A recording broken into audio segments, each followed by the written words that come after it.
or personal finance or real estate. And the financial calculator is a really important tool that we can almost all find use for. So I thought it'd be good to do this early in the year. That way you have this throughout your semester, throughout your year, and you can always come back to it if ever you need to refer to it.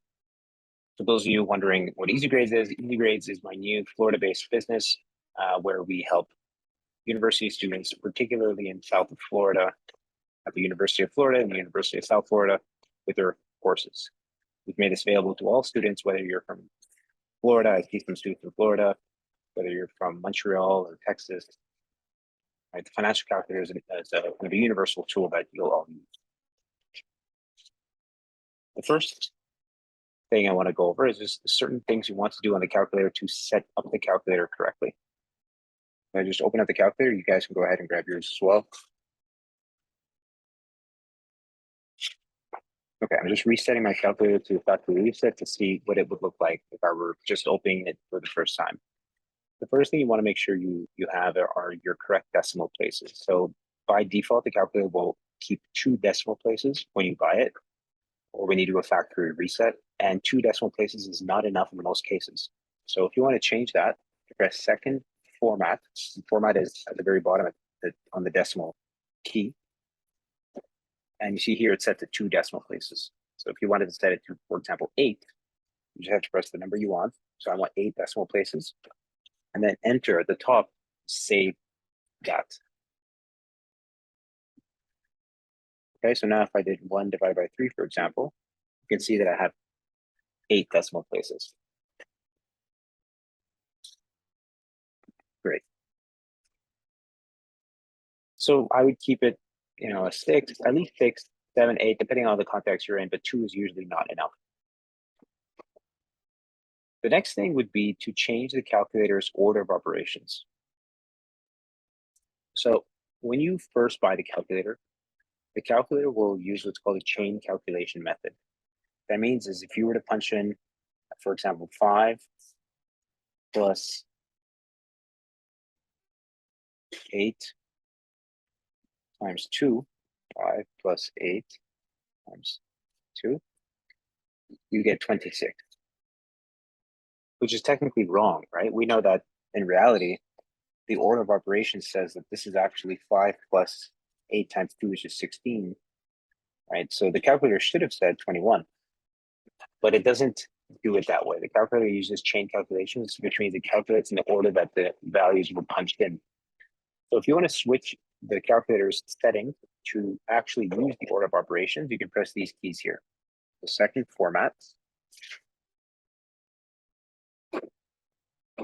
And then you would arrow down 4 times. So 1, 2, 3, 4. And you'll see chain, CHN. So this is telling you the calculator is currently set to chain calculations. If you press second set and set as the enter button, that'll change to AOF. And that's actually the order of operations. That's what you want. It's this here. Now, if we get out of there and do again the same thing, 5 plus 8 times 2, now the calculator gives me 21. Same keystrokes I punched in before, but this time the calculator does the math in the correct order. Okay, so I would keep that as my kind of default setting. There's really no reason to use chain calculations.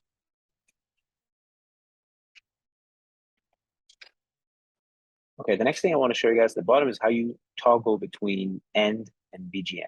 End would be for what we typically call ordinary annuities or ordinary cash flows, where the payments are at the end of the period. BGN is for what we typically refer to as due cash flows, where the payments are at the beginning of the period, like when you're renting something. So in order to do that, you want to press second BGN, which is the payment button, and the second set, which is the enter button. Second set. And you can see that the calculator just turned on BGN. And even if you clear your screen, you'll notice that at the very top, it still says BGN. That's how you know if the calculator is set to BGN. Generally speaking, you want this to be off. Unless you're specifically using it for what you're doing, we typically don't want that to be on. So keep an eye on that. If you want to turn it off, press the exact same buttons. Same 4 buttons in a row, turns it off. The next thing I want to go over is how to use the basic functions of the calculator, which is the present value, future value, payment, and an IY. You would typically be using these, I would imagine, the most often. That's really what the calculator is for.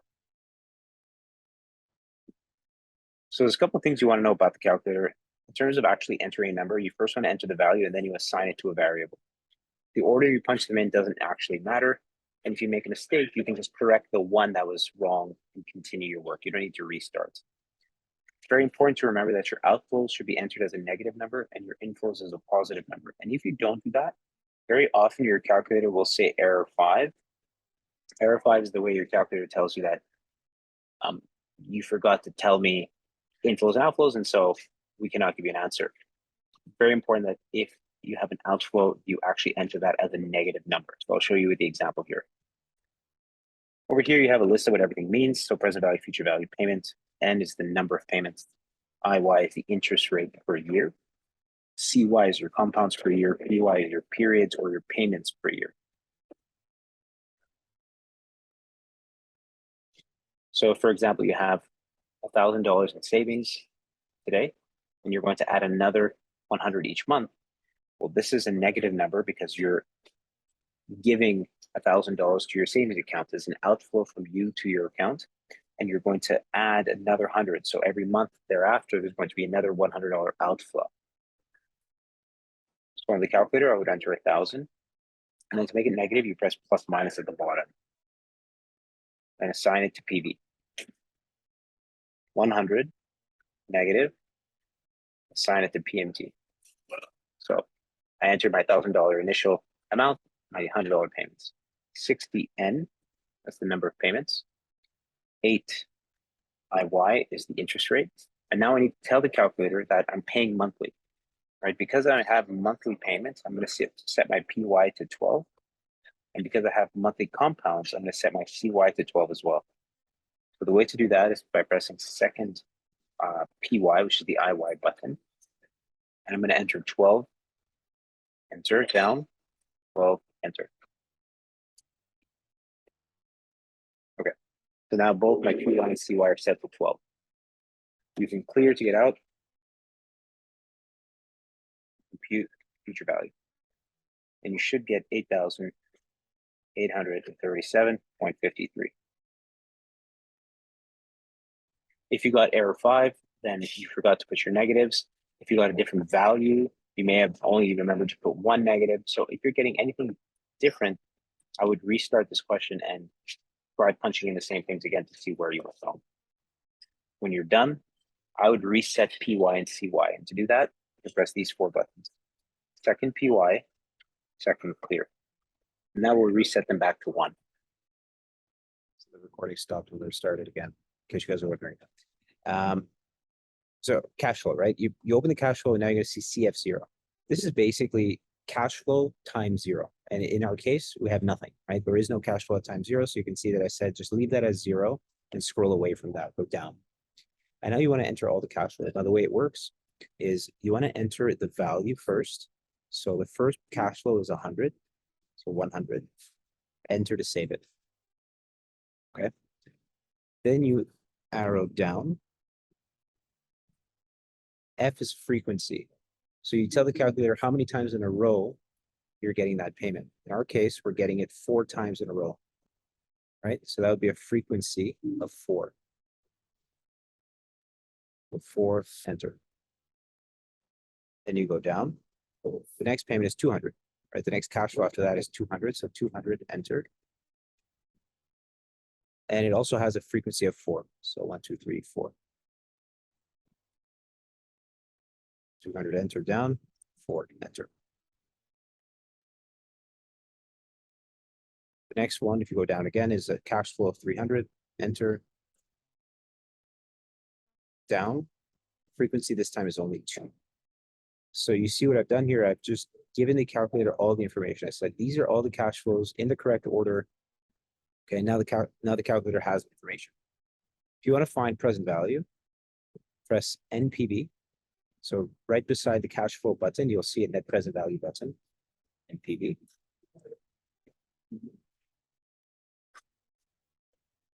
And this is where you put the rate. So in this case, we're using a rate of 12%.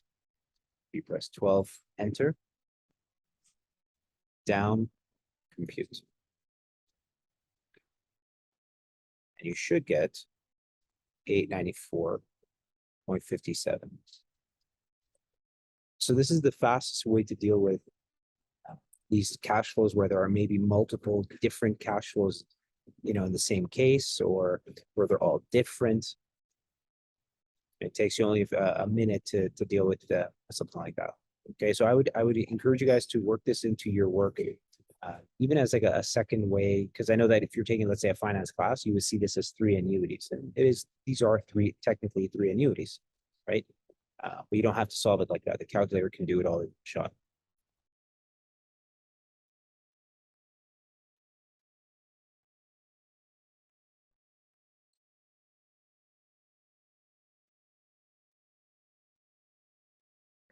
Great. All right, so again, I'm lingering just to get you guys, let you catch up.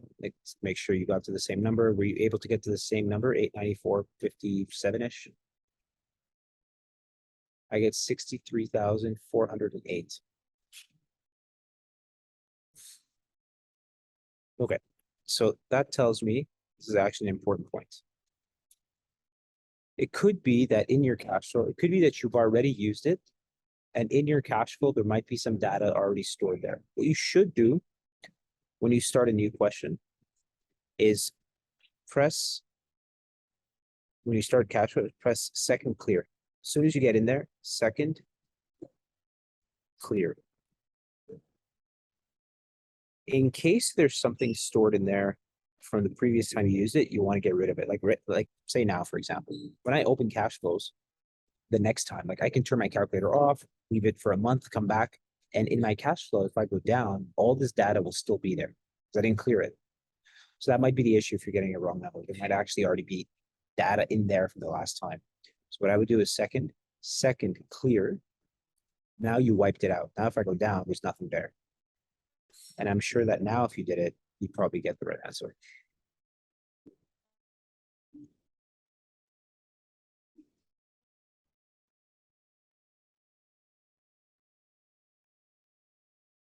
Error 5 is typically when your calculator gives you error 5, it's because you're not doing the negatives on the present value. Remember how I said your outflow should be negative and your inflow should be positive? If you don't do that, you often will get error 5. That's what error 5 means. That something's off with your signs. I'll show you in a second. Actually, I can show you right now since we're talking about it. Right, so say I'll use different numbers, but let's say I did present value of 1,000, future value of 2,000. Okay, and I compute n, should get error 5. I'm just plugging in whatever numbers here. Okay, error 5. So here is because you didn't use, if you get error 5, guys, it's the most common error. It's that you forgot to set your negatives, right? So basically what you should do here depends on the context of the question. Let's say it's the payment that should be negative and the future value that should be negative. Now, if I compute n, I would actually get a value. Okay, so the short answer to your question is a very important one. Error 5, pay attention to your inflows and outflows and make sure that you're following this rule here.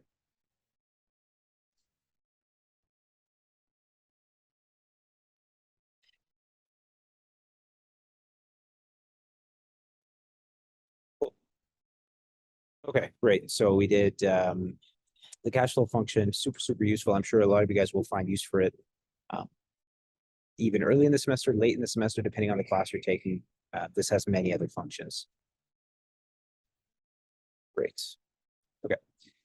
A couple of other things here that could be useful in very specific situations. Like, for example, if you're taking a finance class in the bond chapter, if you're going to learn bonds, or even in some real estate contexts, you sometimes need to calculate the amount of time between 2 days. Okay, like for example, you're writing a lease agreement and somebody's going to rent a place, but for like a part of a month. And you want to know how many days exactly? Well, the calculator can do that for you. It seems like a silly thing to ask the calculator to do, but when your days are very far apart, like your dates, I mean, it's just easier to do it this way than to try and count on your fingers. So the example here is, I want to count how many days there are between January 1st and July 13th. Okay, so this is what you'll do. Second function, date. Date is the number 1. Okay, look at 1, go to date. And now say, okay, well, what's the first date? The format of your date is month dot day, year, right? So for January 1st, 2022, it would be 1.01. So the first one is January, 0.01 is January 1st, 22. Okay. Enter, and you can see it if you entered it right, because then you'll see it on the screen right there. If it gives you an error, you just punched it in wrong. Then you go down, July, so 7.1322. July 13, 2022. Enter. Down. Okay. DBD, days between dates. I got 193.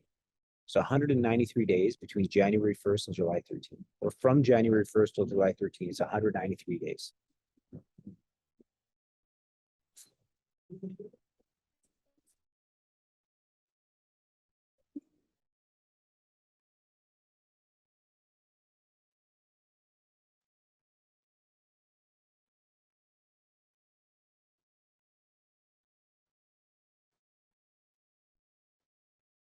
The date, yeah. So if you want to enter the date, right, for January 1st, if you go like second date, January would be like 1 for the month of January, .01 for the like it would be January 1st, and then 22. 1.0122. Sir?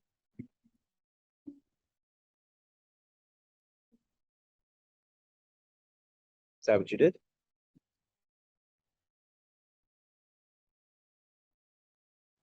Then go down and then be the same thing for July. It'd be like 7 for July, .1322. 7 for July, 1322. Don't they need a dot for years? No. That's not how it works. There's only one dot, and it's basically you put it here after the month. There isn't a lot of logic to these calculators, right? That's why you're here, is to understand like that. Oh, it's because of the way I wrote it here. Yeah, that's my bad. I'm gonna just hide that. I'll correct that. Now, actually. Okay, so that should work for everybody. Now, one thing to keep in mind here, depending on the context you're doing this, you should know that when I say days between, okay, just so you understand, this will it includes the second day. So this one is excluded the first day, and the second one is included. It's important to know, because if you don't, then maybe you meant to include January 1st. So from January 1st until July 13th, there are 193 days, but that does not include January 1st. It does include July 13th. So if you wanted to include January 1st, just add 1. Okay, the calculator will always do it that way, so you have to know that the calculator is always giving you excluding the first date, including the second date. Okay. Perfect.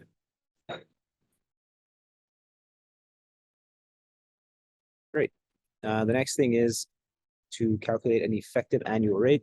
Again, this is very, very common in a personal finance course, in a corporate finance course, in a real estate course, an effective annual rate. So again, this is not a finance course, and so we won't be talking about what an effective annual rate is in detail, but I want to show you guys how to calculate it.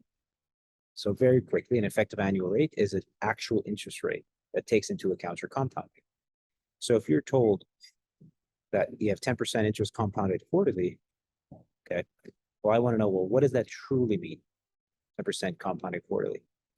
So the way that you do that is by pressing second I convert, which is the number 2. Okay, so I'll put it here. This is the button 2. second two.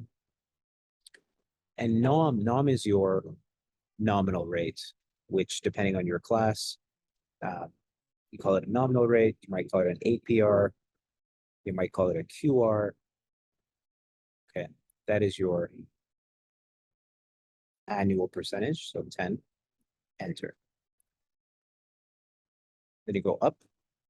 This is where you enter your compound. So CY, just like before, means compounds per year. So since we're compounding quarterly, you put 4, enter. Up. And when you get to the effective screen, that's where you'll have the effective rate. Press compute. You should get 10.38. So 10% compounded quarterly is actually 10.38% per year.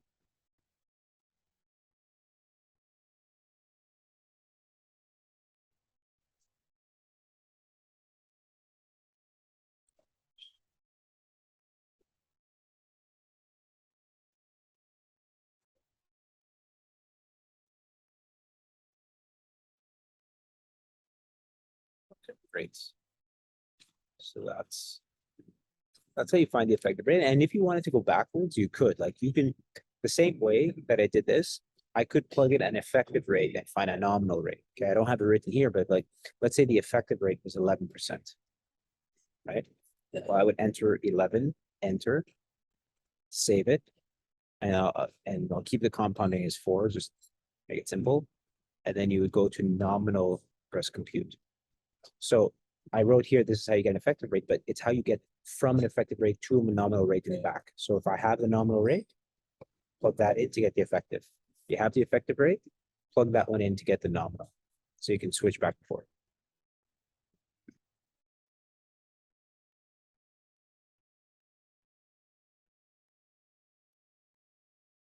Great. Okay.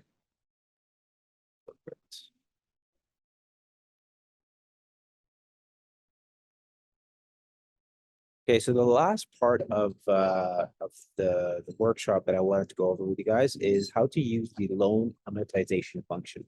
This is very useful for any personal finance course, corporate finance course, definitely useful in real estate, mortgage brokers, any context where you have a loan. This is going to be a useful tool for you. So the loan amortization is basically just how you can quickly find using your calculator like loan balances, for example, how much interest was paid, how much principal is paid. Now, the way that the way this works is you first have to actually put the loan into the calculator. Okay, so the example we're going to use is a $100,000 loan paid in 10 payments with a rate of 12% per year. And the questions we're going to answer are, what is the loan balance after 3 payments? What is the interest portion of the 4th payment? And how much principal was repaid in the last 4 payments? Okay. So your first step, no matter what, is to put the loan into the calculator. That typically means plug in all of the information and solve for the payments. So we're going to plug it in. This is like what we did before. So we're borrowing 100,000. So 100 is the present value.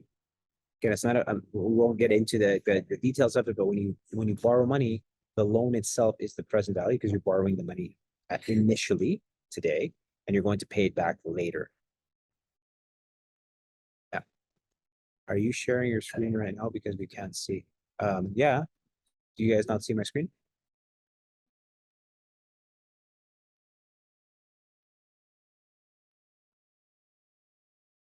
Guys, it looks like everyone can see it except for you. You may have minimized it. Can you just maybe look for it? Okay, great. So 100,000 present value, 10N because there are 10 payments. The interest rate is 12%. So this is like I was showing you guys before, 12 IY. And I'm going to enter my PY and CY both as 1.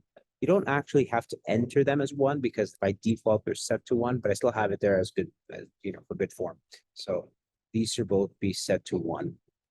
Okay, we don't have any compounding in this question. So you can see I didn't say compounding monthly or compounding quarterly. So that's 1. And the payments are annual, 1 time per year. So both of these will be set to 1. 0 future value, compute payment. So the first thing I did here is I figured out that this loan of $100,000 would have 10 annual payments of $17,698. Right? That's how much I would have to pay every year for 10 years. Great. So I want everyone to get to that point because you have to have this first before we can do the next part.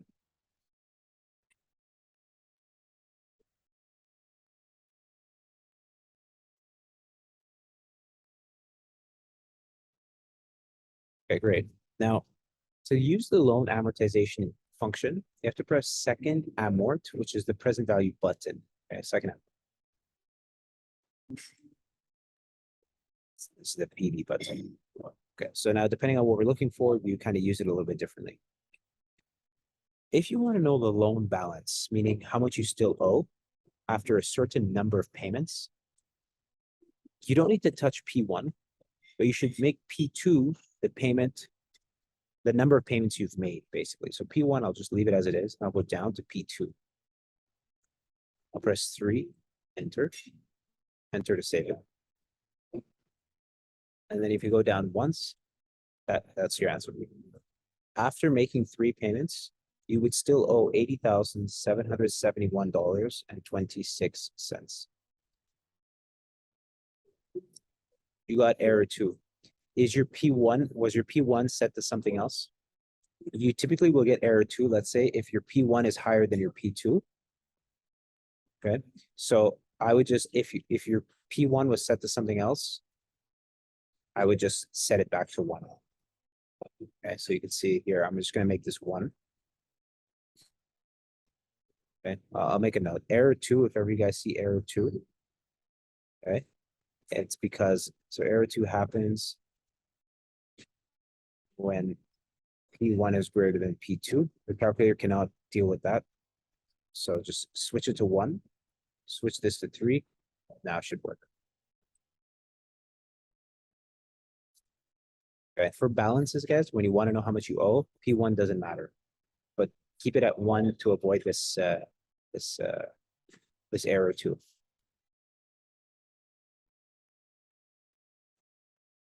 Right. Great. So that's if you want to find the balance. Now, if you want to find the interest or the principal, let's start with interest. So everyone knows, right, that when you borrow money, you have to pay interest with every payment. So if you're trying to figure out how much interest you're going to pay in a particular payment, like here we're doing the 4th payment. We're going to go back to second amort.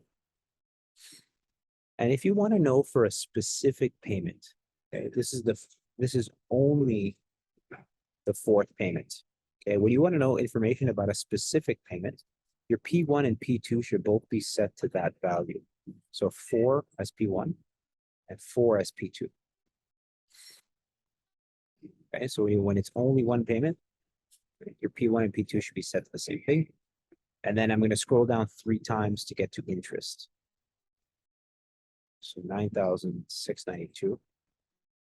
That means on the 4th payment, it's specifically $9,600 would be interest.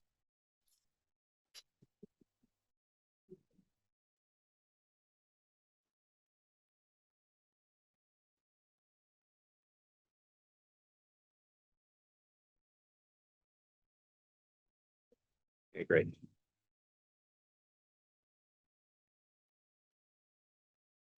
For the last one, this is to show you 2 things. Principal, which is very similar, but also when you're looking for a range of payments. So if you read this one carefully, I'm looking for the principal repaid in the last 4 payments. So that means 7, 8, 9, and 10, right? I am asking you, how much of the loan was paid off in these 4 payments? Well, this is where P1 and P2 really matter, okay? P1 and P2 are just the beginning and the ending of this interval. So your P1 would be 7 and your P2 would be 10.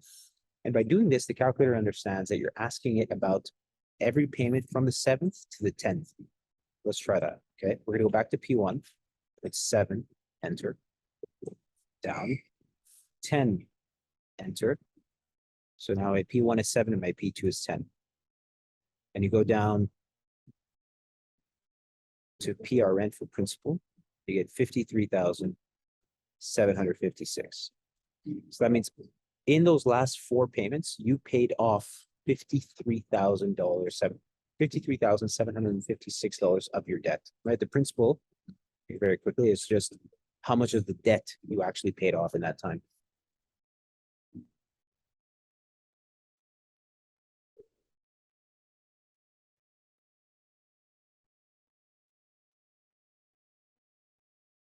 So these are the things that I wanted to show you. And the calculator, this financial calculator goes way, way, way beyond even what we talked about today. A lot of the things are high level. You typically only see them in like upper level finance classes, but I think just with what you learned today, you could find a lot of use for these things. I wanted to save a little bit of time here. If any of you had any specific questions or specific issues about the financial calculator that you wanted to ask.